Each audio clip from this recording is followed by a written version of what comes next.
어느 교회에서 예배 다 드리고 이제 목사님 뒤에서 인사를 하는데 어떤 할머니 한 분이 나오면서 목사님 손을 꼭 잡고 오늘 은혜 많이 받았습니다. 감사합니다.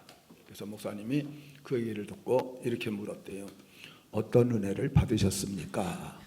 그랬더니 할머님이 쭈뼛쭈뼛 하더니 목사님 그런 거 물으면 은혜 떨어져요. 이러고 막 도망을 쳐서 난 나가버렸다고요. 자, 옆 사람하고 은혜 떨어지지 맙시다. 네, 은혜 떨어지면 안 되지요. 근데 무슨 은혜인지는 알아야 되잖아요. 은혜가 뭐냐?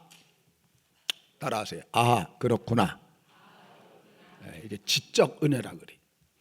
지식적인 은혜가 들어올 땐 모르는 걸 알았을 때, 네, 이걸 지적 은혜. 아는 것도 새롭게 깨달아지면 그것도 지적 은혜. 평소에 잘 알고 있었어요. 근데 어느 날 갑자기 팍 뭐가 깨달아지는 게. 제가 목회 수년 동안 하면서 어느 날 갑자기 사도행전 1장 8절에서 은혜가 확 왔어요.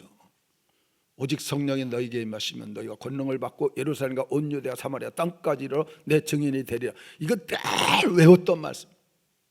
근데 어느 날 오직 성령이 너에게 임하시면 권능을 받고, 이 받는다는 말에 그냥 팍 와갖고, 이거 성령이 임하면 권능을 받는 거로구나. 네, 받고. 그래서 그냥 그 다음부터 열심히 받으려고 기도했는데 어쨌든 저희 교회에서 많은 역사들이 일어났습니다. 여러분들에게도 이런 지식의 은혜가 있기를 축원합니다. 또 한 가지는 마음에 감동이 있을 때, 이걸 감정적 은혜라 그래. 마음이 뭉클하거나 눈물이 나거나 기쁨이 차거나 뭔가 하나님 말씀으로 인해서 마음에 감동이 오는. 사실 한국 사람들은 이걸 느껴야 은혜 받았다 그래. 아무리 좋은 말씀 많이 들어도 이게 안 느껴지면 은혜 받았다는 말을 잘 안 해요. 근데 은혜는 다양한 겁니다. 하나만 있는 게 아니에요. 또 하나는 실천할 결심이 섰을 때, 그래 이제 내 사랑하고 살겠다, 용서하겠다, 정말 헌신적으로 충성하며 봉사하고 살겠다, 전도하겠다, 뭔가 이런 결단이 마음에 이렇게 이루어지게 되면 그걸 의지적 은혜라 그래. 그러니까 여러분 지적인 은혜를 받던, 감정적 은혜를 받던, 의지적 은혜를 받던 은혜 많이 받으시기를 바랍니다. 왜냐하니까 이것이 많으면, 지적이든 감정적이든 의지적이든 이게 많게 되면 은혜 많이 받은 거예요. 근데 이게 조금이면 은혜 적게 받은 거예요. 어떤 할머니는 교회 다니시고 나서 몇 년 지난 다음에 이렇게 옆 사람이 보니까 마태복음 1장만 가지고 사람 이름만 외우더래. 아브라함, 이삭, 야곱, 유다, 베레스, 세라, 다윗, 솔로몬, 이러면서 사람 이름만 또 외우고. 그래서 물어봤대요. 아니 성경을 차례대로 다 읽어가야지 어떻게 사람 이름만 외우고 있느냐고. 그랬더니 할머니가 이렇게 얘기를 했어요. 내가 늙어서 읽어봤자 잘 몰라. 거기다 또 금방 또 잊어버려. 근데 천국에 내가 갈 때 이름이라도 외워가야 내가 통성명이라도 할 수 있지 않겠느냐. 근데 제가 그 내용을 읽으면서 뭐를 느꼈냐 하니까, 이 할머니는 천국 갈 확신이 있구나. 그렇잖아요. 천국 갈 확신이 없으면 통성명 준비할 필요가 뭐 있어요. 그래서 이름이라도 알고 와갖고 르호보암이세요? 이 천국 갈 확신, 이게 뭐냐? 은혜예요, 은혜. 에베소 2장 8절에 너희가 그 은혜를 인하여 믿음으로 말미암아 구원을 얻었나니 이것이 너에게서 난 것이 아니요 하나님의 선물이라. 은혜로 인하여 믿음으로 구원을 받았기 때문에 천국 갈 확신이 생겼으니까. 여러분 어쨌든 우리는 이런 은혜들을 많이 누리며 살아야 돼요. 왜냐하니까 구원 받을 때만 은혜로 받는 게 아니고 구원받고 난 후에도 우리는 은혜로 살아야 돼요. 은혜로. 여러분 고기는 물고기는 물이 없으면 안 돼요. 자동차도 기름이 떨어지면 갈 수가 없잖아요. 예수 믿는 성도들은 은혜가 없으면 안 돼. 날마다 은혜 충만하시기를 바랍니다. 이게 얼마나 중요한 건지 몰라요. 그래서 우리가 은혜로 구원받았지만 여러분, 은혜로 세임을 얻고 은혜로 축복도 누리고 은혜로 평안도 얻고 은혜로 매일매일 승리하고 은혜가 있게 되면 다 이겨갈 수 있어요. 근데 은혜 떨어지고 나면 힘들어지지. 어떤 분이 그렇게 말하세요. 은혜가 충만한 사람들은 행복한 인생을 살아간다. 은혜가 충만하면 행복한 인생. 근데 은혜가 떨어지면 정말 힘든 인생을 살아간다. 그래서 그런 사람들은 은혜 떨어지게 되면 원망 불평이 저절로 나오고, 은혜 떨어지면 염려 근심 걱정이 생기고 안타까운 그런 일들이 벌어지는 겁니다.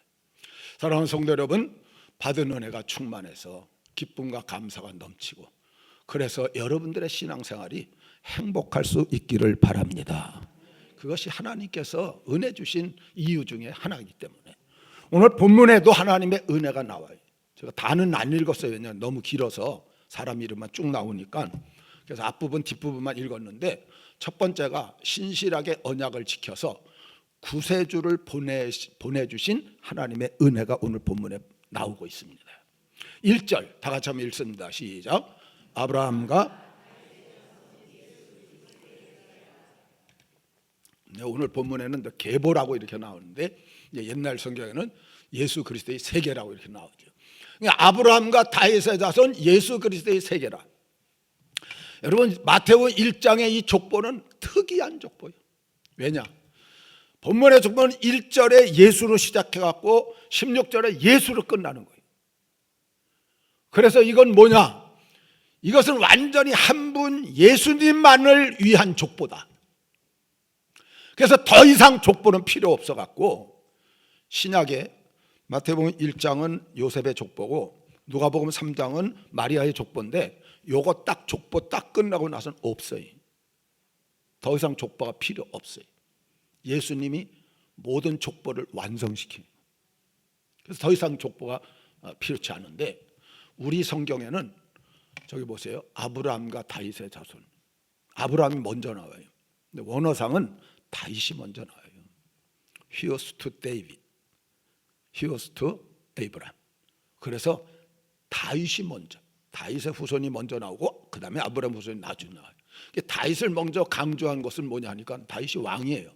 왕의 후손은 왕으로 인정받을 수 있는, 유대인들 머릿속에는 다윗의 후손이 아니면 메시아가 될 수 없다, 이게 있어요. 전 국민이. 그러니까 다윗의 후손이 아니면 절대 메시아는 아니다. 마태복음은 유대인에게 써보낸 거예요.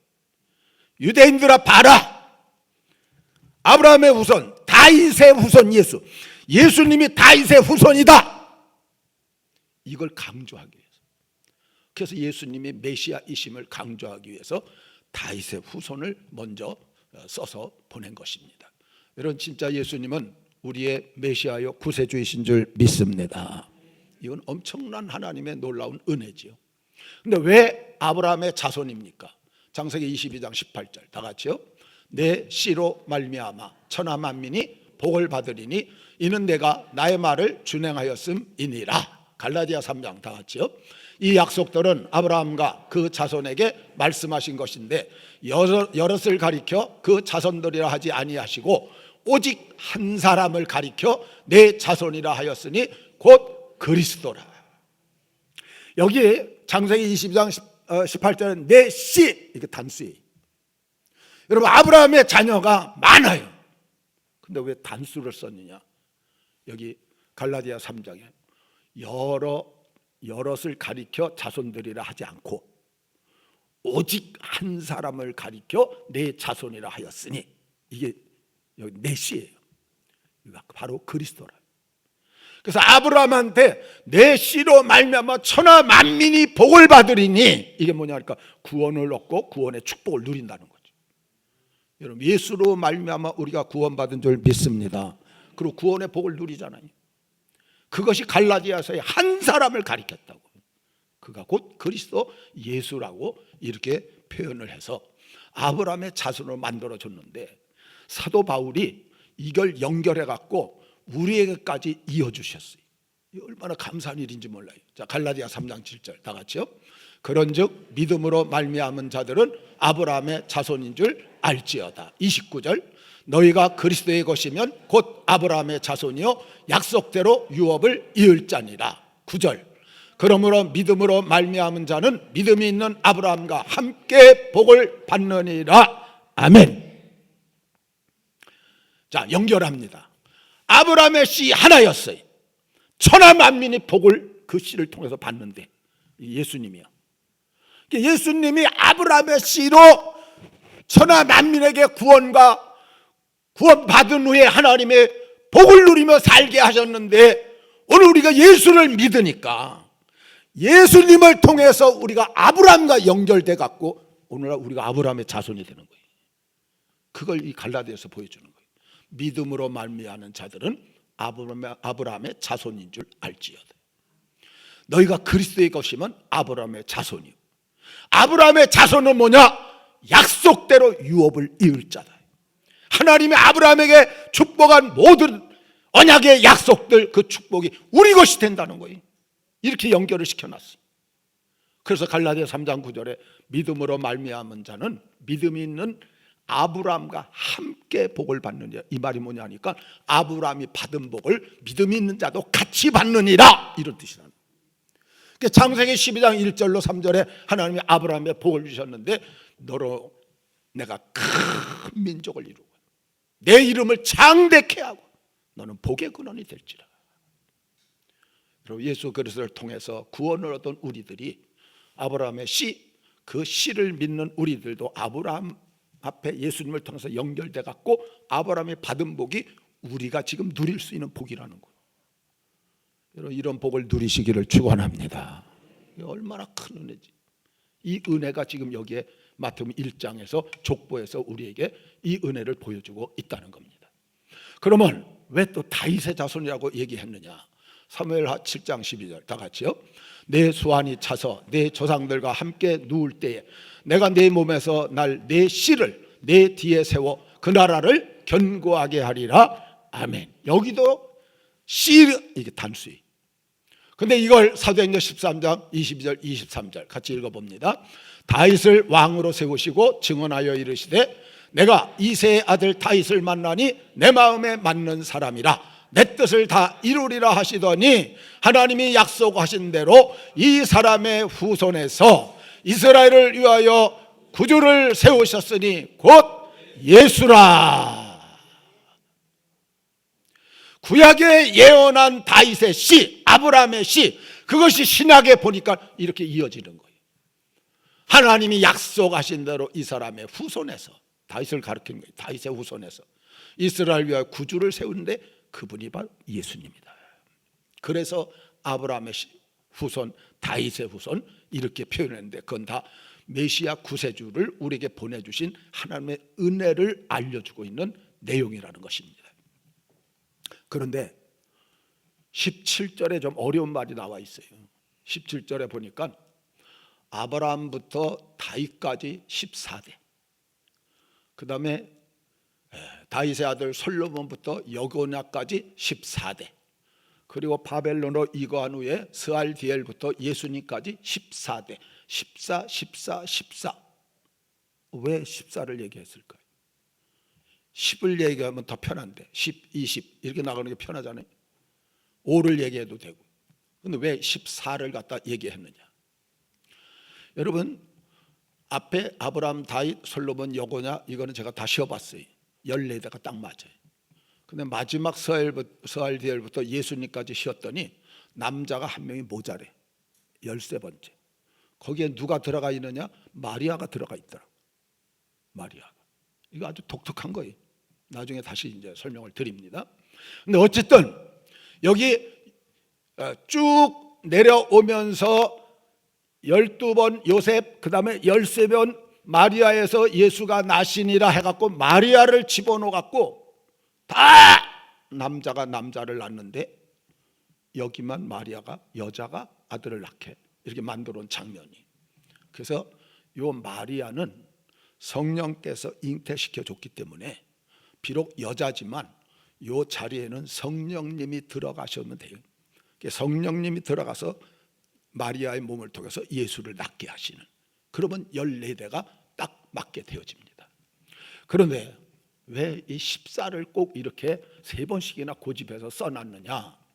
이건 유대인들의 그 문화를 좀 알아야 돼. 유대인들은 히브리어 알파벳에 숫자를 매겨요.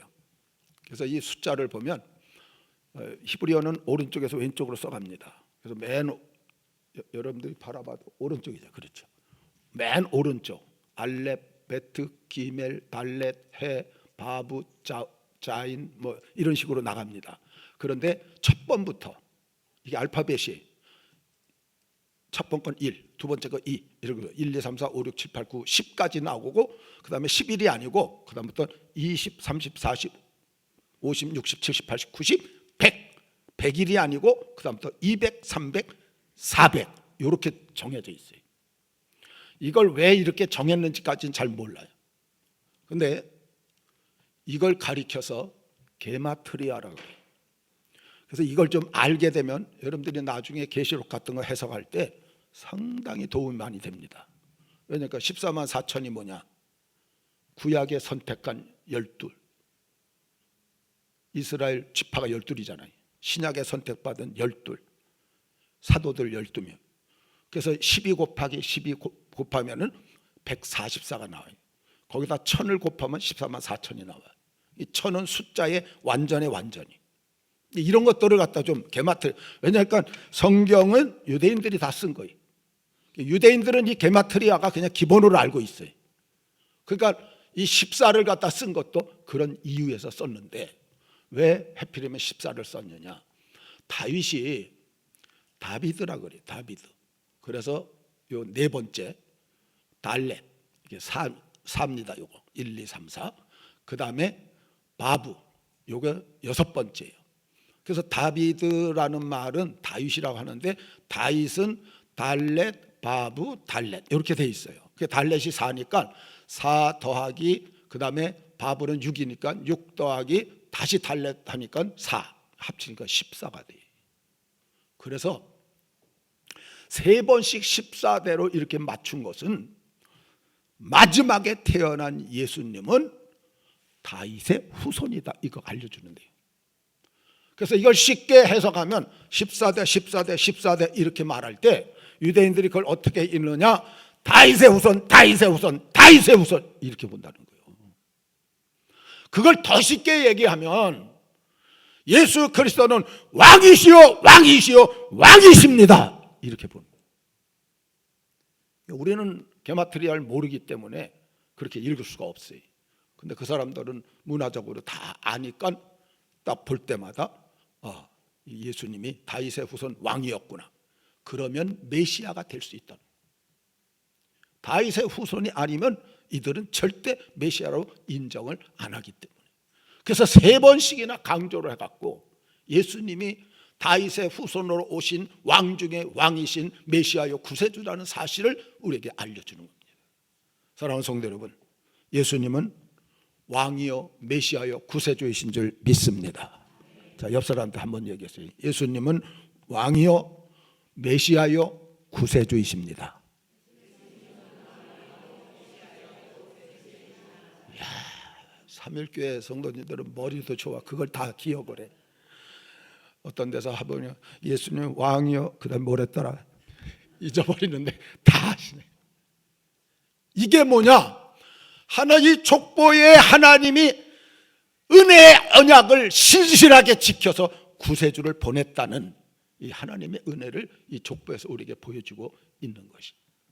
숫자 해석을 제가 조금 이건 뭐 설명은 다 드릴 수는 없지만 1은 유일성이라 그래. 2는 증인의 수, 3은 하늘의 완전수, 성부 성자 성령이, 4는 땅의 완전수예요. 동서남북 좌우 상하 뭐 이렇게. 5는 괴로움의 수예요. 성경 읽다 보면 5달 동안 뭐 괴로움을 당하고 이런 내용들이 나오죠. 6은 마귀의 수지요. 7은 하늘과 땅의 완전수, 3 더하기 4니까요. 그 8은 시작의 수고요. 9는 열매의 수, 성령의 9가지 열매 이렇게. 10은 숫자의 완전수예요. 12가 선택수예요. 구약의 12지파, 신약의 12사도. 24는 대표수예요. 그래서 하늘나라에 가면 장로가 24 장로가 나오지. 그리고 30은 자격의 수예요. 이스라엘 백성들은 30세가 돼야 올라가요. 그래서 예수님도 30세에, 또 요셉도 30세에 총리가 되고, 거의 다 30세에 성전 봉사를 하기 때문에. 40은 고난의 수예요. 40일 금식을 갖다 하기 때문에. 42는 환난의 수. 이게 계시록에 제일 많이 나오죠.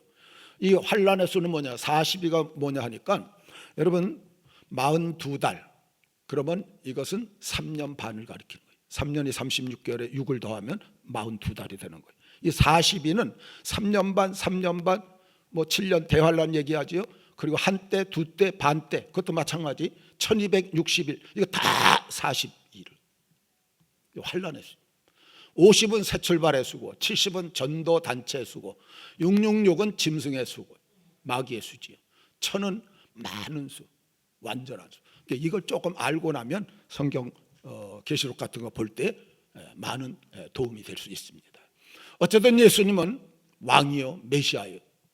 그래서 예수님 때문에 우리가 구원을 받은 것 정말 감사하고 주 안에서 주님을 더 잘 섬기는 우리 모든 성도들 되시기를 주의 이름으로 축원합니다. 그 당시 보통 사람들은 예수님을 목수인 요셉의 아들로만 알았어요. 근데 간혹가다 바디메오처럼 다윗의 자손 예수여 나를 불쌍히 여기소서. 간혹가다 어떤 사람들이 예수님을 다윗의 자손을 외쳐요. 그게 메시아라는 뜻이에요. 오늘 여기 본문에 나온 대로 아브라함과 다윗의 자손 예수 그리스도를 말하는 거죠. 하나님은 약속을 지켜서 예수 그리스도를 보내주시고 구원을 주셨기 때문에 하나님의 약속에 신실하다는 것을 오늘 본문에 보여주는 거예요. 여러분, 예수님이 오셨기 때문에 우리 모든 죄가 용서됐어요. 구원을 얻었어요. 하나님의 자녀가 됐어요. 앞으로 우리 모두 다 천국 갈 줄 믿습니다. 이게 얼마나 놀라운 은혜예요. 그 은혜를 오늘 족보에서 보여주고 있다는 거지. 여러분, 그래서 오직 예수님만이 구약에 예언된 참 구원자예요. 예수님만이 우리의 죄를 사하실 수 있고, 예수님만이 메시아고, 예수님만이 구세주고. 마태복음 1장 21절에 아들을 낳으니 그 이름을 예수라 하라. 이는 그가 자기 백성을 저희 죄에서 구원할 자이심이라. 여러분, 예수님 때문에 우리 제가 용서받은 줄 믿습니다. 요한복음 14장 6절에 내가 길이요 진리요 생명이니 나로 말미암지 않고는 아버지께로 올 자가 없느니라. 예수를 통하지 않고는 절대 천국 갈 수 없는 거예요. 하나님 갈 수 없는 거예요. 사도행전 4장 12절에 내가 예수 이름 외에 구원 얻을 만한 다른 이름을 주신 일이 없느니라. 오늘날 종교 다원주의가 나왔어요. 그 종교 다원주의에서 강조하는 게 뭔지 아세요? 하나님은 중보자를 예수님만 보낸 게 아니라는 거예요. 모든 종교의 지도자들이 다 중보자라는 거예요. 기독교는 예수, 불교는 공자, 석가, 그다음에 유교는 공자, 무슬림은 마호멧, 신도는 일본 천황, 이게 다 중보자라는 거예요. 아무거나 하나 믿으면 다 중보자이기 때문에 똑같이 하나님께로 하늘나라 간다고. 이게 오늘날 나온 종교다원주의예요. 여러분, 구세주는 예수님밖에 없는 줄 믿습니다. 디모데전서 2장 5절에 하나님이 한 분이시요 중보자도 한 분이시니 곧 사람이신 그리스도 예수라. 예수님 외에는 중보자가 없어요. 예수님 외에는 구원자가 없어요. 그 예수님으로 말미암아 우리가 죄를 용서받고 구원을 가고 천국에 들어가도록, 그것이 오늘 족보를 통해서 하나님의 은혜를 우리에게 보여주고 있다는 겁니다. 죄악에 빠진 인류가 영원한 지옥의 형벌을 받을 수밖에 없는데 예수 그리스도 구세주를 보내주셔서 구원을 주시고 천국의 소망을 주시고.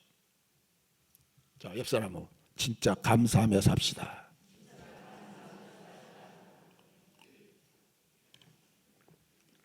여러분, 이 감사는 늘 우리 마음에 충만해야 돼. 그래야 세상 물정으로 인해서 흔들리질 않지. 이건 변함이 없어요. 여러분, 하나님 한번 구원 주시면 절대 뺏기지 않는다 그랬어요. 무엇에도 안 뺏긴다. 이 감사한 마음을 가지고 생활을 해야 신앙생활이 행복한 거예요. 감사가 떨어져 봐요, 여러분. 나가서 전도할 때도 맥이 없지. 감사가 충만하면 예수 믿어, 예수 믿어 기뻐, 예수 믿어 즐거워, 예수 믿어 감사해, 예수 믿어 행복해. 근데 은혜가 다 떨어져 갖고 자기가 행복이 없으면 그 말이 나옵니까? 안 되는 거지.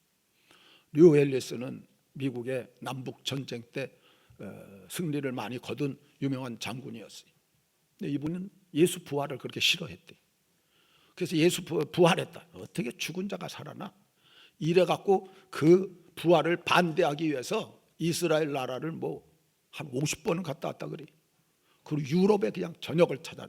제가 영국에 가서 좀 살아봤는데 영국 안에, 런던 안에만도 유대인 박물관, 거기 유대인들은 큰 박물관이 아니더라고요. 일반 집 1층, 2층 정도 이런 박물관들이 많아요.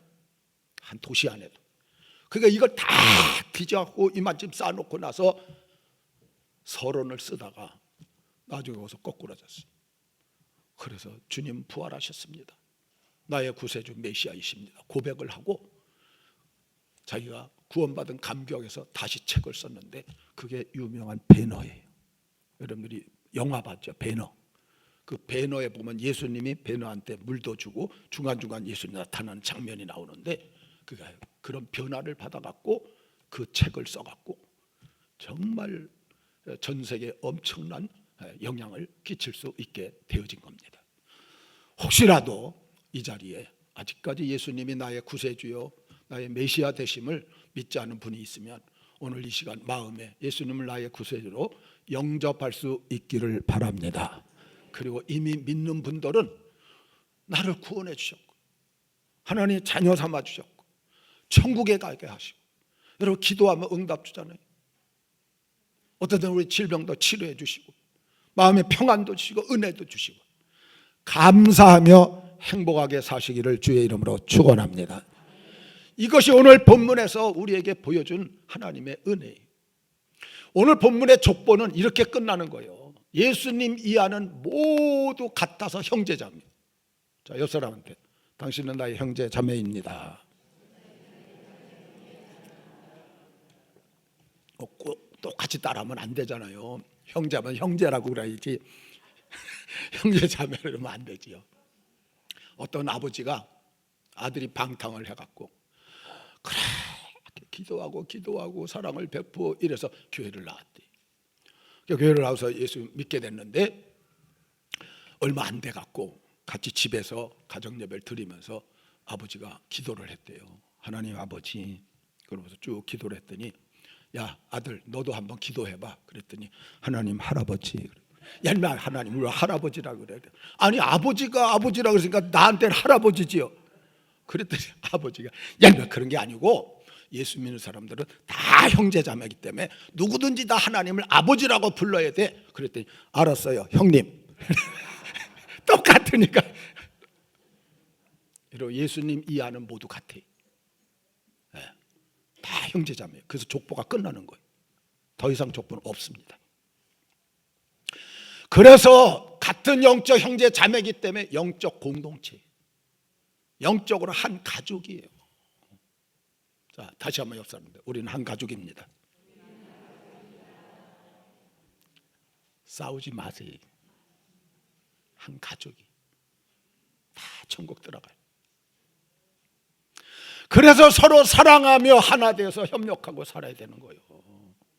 여러분들 가정이라고 집안 식구들하고 안 싸워요?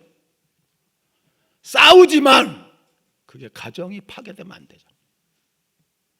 다시 또 얼싸안고 서로 용서하고 서로 사랑하고 화해하고.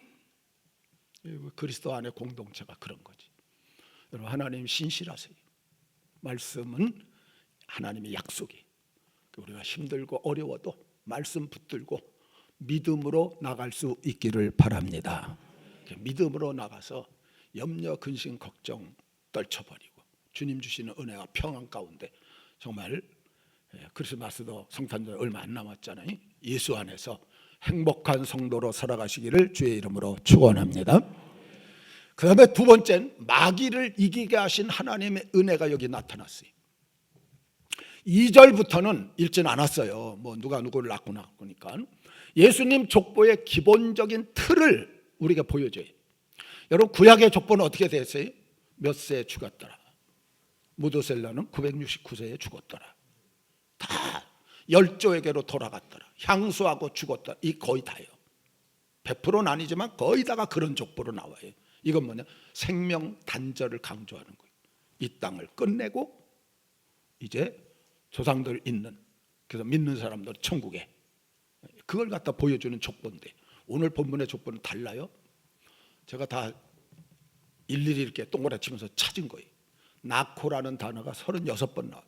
여기 2절부터 16절까지 36번, 낳으니라가 2번, 낳았으니 낳으시니라 1번씩, 다 똑같은 거죠.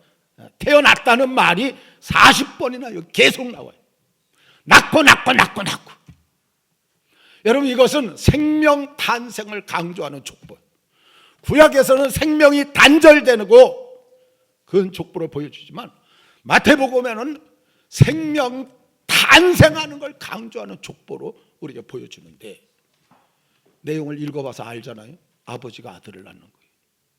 엄마가 낳는 게 아니고 다 아버지 있고 아들을 낳는, 아브라함이 이삭을 낳고 이삭이 야곱을 낳고 이렇게 쭉 중간에 여자 몇 사람 나오지만 그것도 남자가 그 여자를 통해서 아들을 낳았다.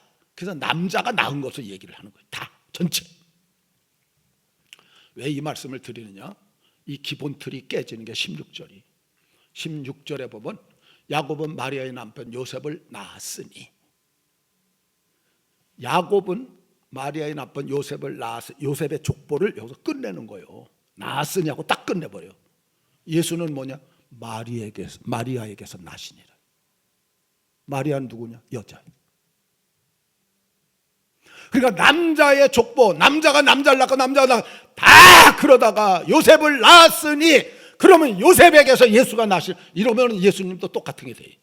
근데 아니에요. 요셉의 족보를 끝내. 그리고 느닷없이 마리아를 세워가지고 마리아에게서 예수가 나시니라. 이게 뭐냐? 여자의 후손이라는 걸 보여주는 거예요. 예수님만 여자의 후손이다. 그래서 예수 그리스도만 남자 없이, 성령이 잉태시켜서 나왔으니까 남자 없이 다 남자를 통해서 씨를 이어받았는데 예수님만 남자 없이 여자의 후손으로 탄생했다는 걸 우리에게 보여주고 있습니다. 이것은 뭐를 가리킨지 아세요? 아담이 범죄한 후에 창세기 3장 15절에 보면 이런 말씀이 나와요. 여자의 후손과 뱀의 후손이 원수가 되리니 여자의 후손은 뱀의 후손의 머리를 밟을 것이요, 뱀의 후손은 여자의 후손의 뒤꿈치를 물 것이라. 여러분 그 당시 농경 시대에 뒤꿈치들은 다 막 갈라질 정도로 딱딱한 굳은 살이 배기는 거예요. 그 뱀이 물어봤자 소용이 없어요.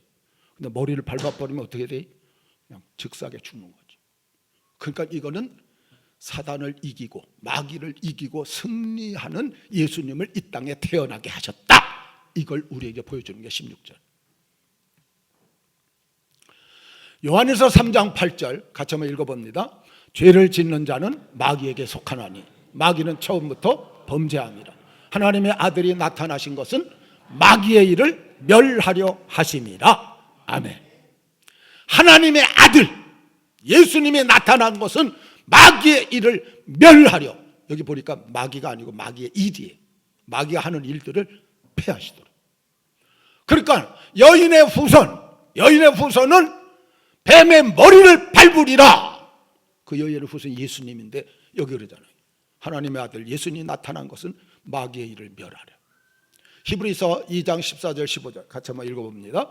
예수님도 혈과 육을 함께 지니심은 죽음의 세력을 잡은 자 곧 마귀를 없이 하시며 또 죽기를 무서워함으로 한평생 매여 종노릇하는 모든 자들을 놓아주려 하심이니 아멘.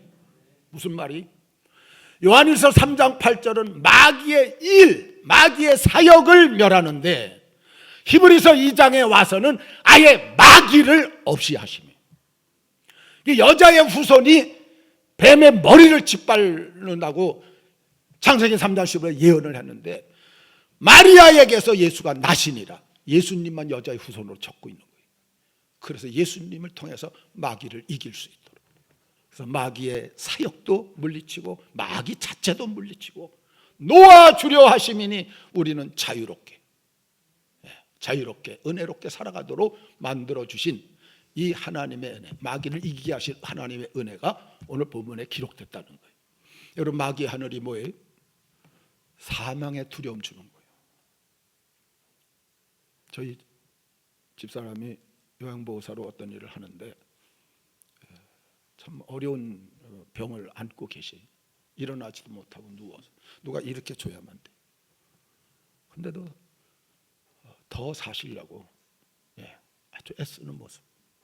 사람이 그냥 건강하고 지냈던 별 적이 없다가도 돌아가실 때 되면 생명의 애착이 얼마나 깊어지는지. 왜 그런지 아세요?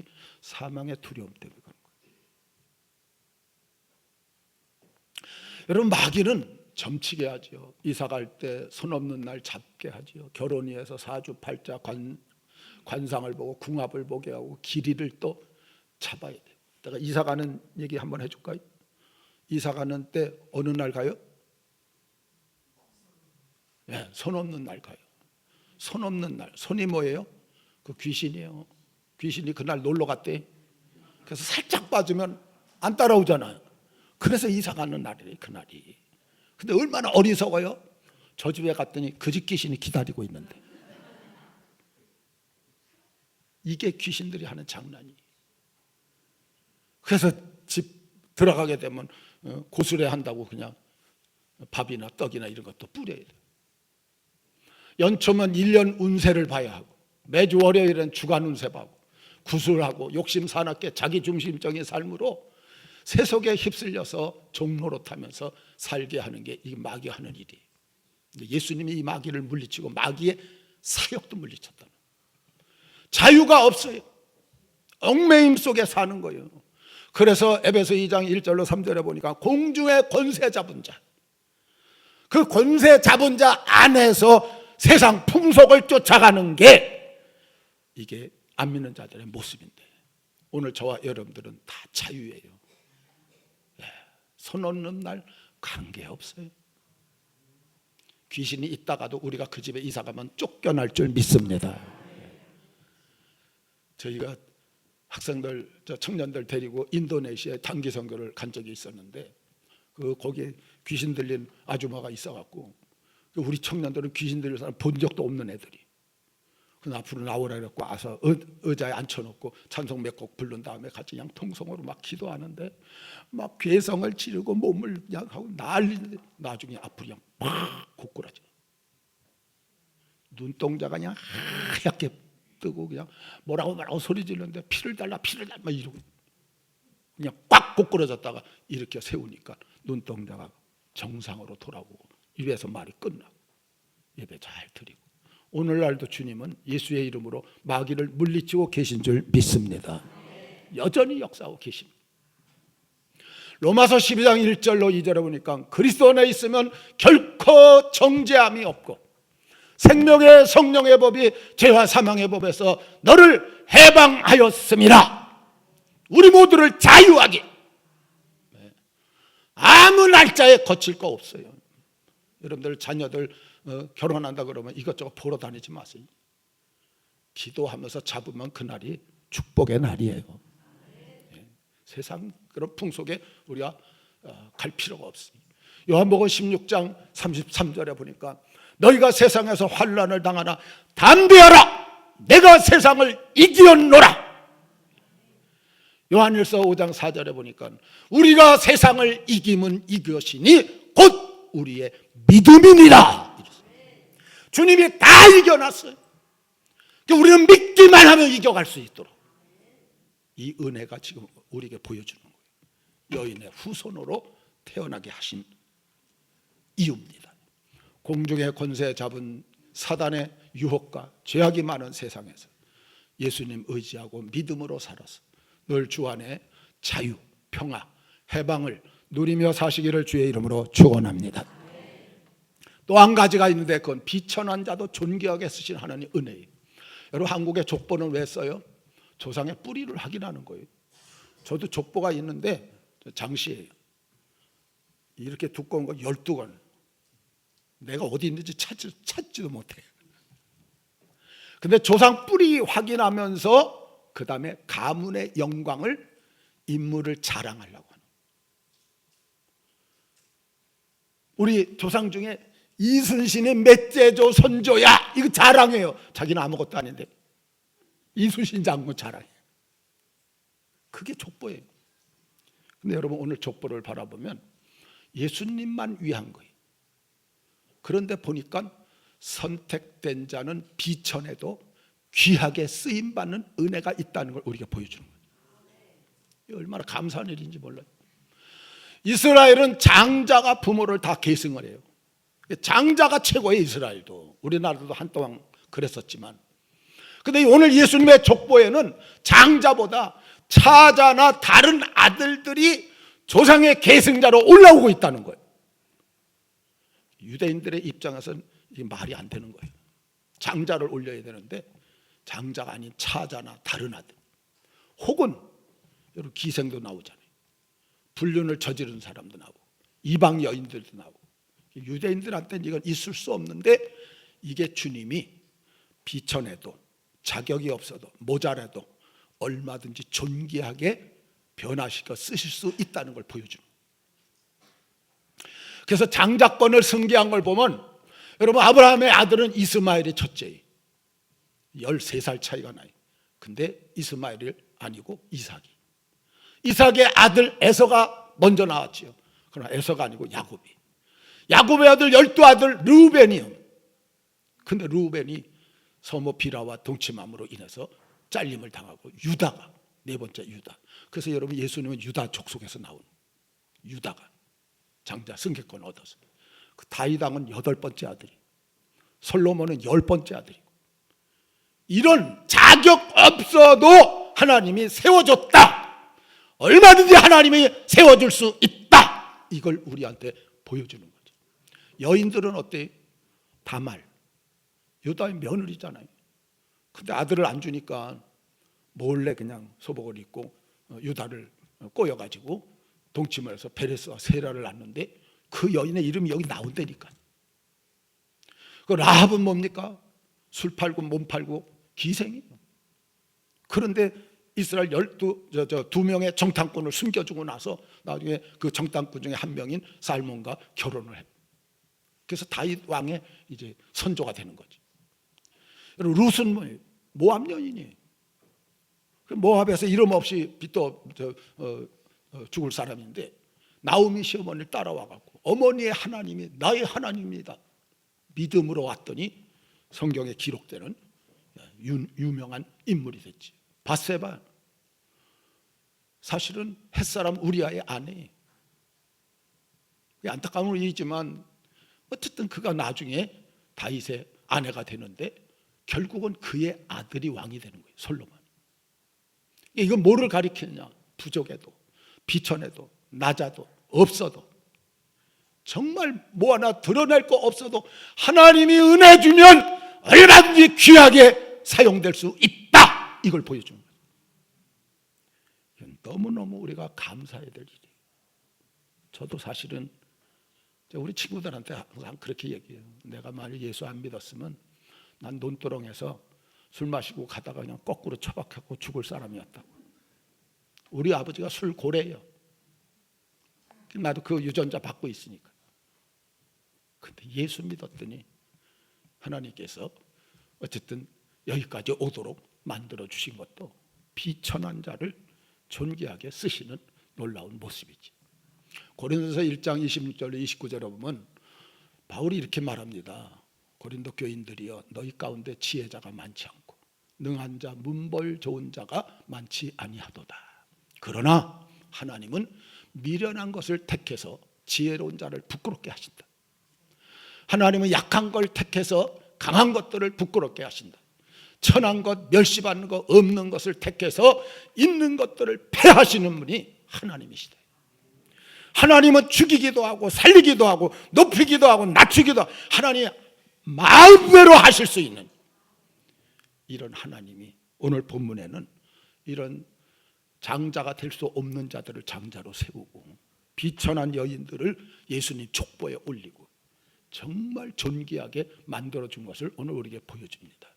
여러분, 어떤 육체든 하나님은 자랑하지 못하게 하시는 거예요.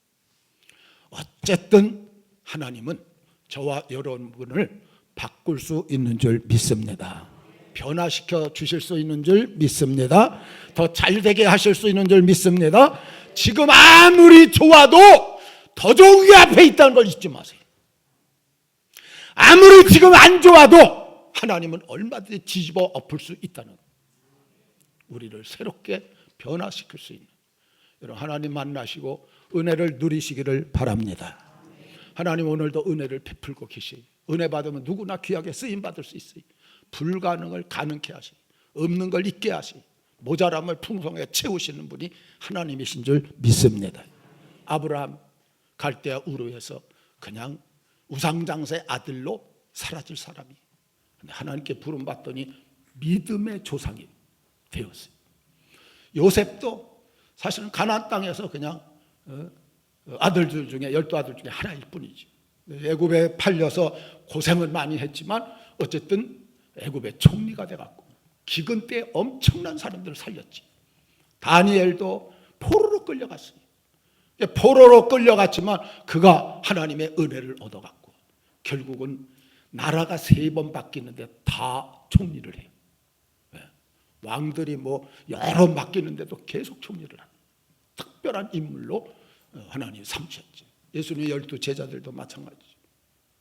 정말 어부들, 세리들, 무명의 인물들을 들어가지고 그들을 훈련시켰는데 이들이 예루살렘을 뒤집어 엎고 전 세계에 엄청난 영향을 끼쳐서 지금 20억이 넘는 사람이 예수를 믿도록. 마지막 한 말씀만 드립니다. 미국의 록펠러라는 사람이 있어요. 이 록펠러는 석유왕인데 원래는 그가 사업을 좀 하려고 돈을 저렇게 좀 모았는데 친구가 와서 그랬대요. 내가 금강을 하는데 엄청난 돈을 벌었어. 근데 그건 록펠러도 알아요. 금강해서 금이 많이 나왔고. 그래서 내가 이걸 너도 성공하라고 팔게. 얼마나 좋아요. 그런데 가격을 보니까 너무 많아. 그래서 돈을 다 빌려가지고 금만 나오면 되니까 돈 빌려가지고 샀는데 이 친구가 속인 거예요. 그냥 조금 금 나오다가 끝이 난 거예요. 친구가 많이 파먹고 이제 얼마 안 남을 것 같다 할 때 그냥 팔아 넘긴 거예요. 그래갖고 완전히 알거지가 됐어요. 빚더미에 앉았어요.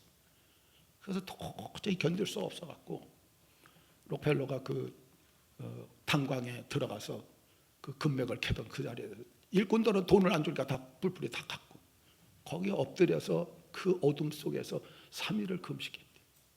3일 금식하면서 하나님 나 이제 망했습니다. 어떻게 하면 좋겠습니다. 기도하는데 3일째 되는 날 하나님 그러시더래요. 더 깊이 파봐라. 더 깊이 파라. 더 깊이 파라. 3번이나 하라. 그래서 인부들을 데려다가 여기 좀 한번 깊이 좀 파보자고. 아유 금맥 다 끌어졌는데 뭘 파라 그러냐고. 아니야. 내가 돈 어떻게든 마련해서 줄 테니까 좀 파자고. 거기서 석유가 터졌다는 거예요. 파다가 그 석유왕이 돼갖고 53세 때에 세계 제일 부자가 됐어요. 근데 병에 걸려갖고 하루에 비스킷 2장 먹고 살 정도로 1년이면 죽어가는 그런 사람이 됐는데 병원에 입원해갖고 막 시끄러워서 봤더니 어떤 아줌마가 너무 가난한데 아이를 치료하고 낼 돈이 없는 거예요. 실갱이를 벌이는 거야. 그래서 그 자기 회사 직원한테 저 돈 갖다 주라고. 그 돈 갖다 주고 이 사람들 내보내니까 와갖고 고맙다고 하는데 그렇게 기쁘더래. 이 록펠러는 그때까지 남 도운 걸 한 번도 한 적이 없대. 오히려 빼앗는 일만 했지. 버는 데만 했었지. 근데 한 번 도와보니까 너무 기뻐서 그 다음부터 그냥 돌아다니면서 그래서 나중에 이분이 4,928개 교회를 건축을 했어요. 건축 미국에서 한 교회 건축하려고 하면 엄청난 돈이 드는데 그 4,928개 12개의 단과 대학들을 갖다 세워줘.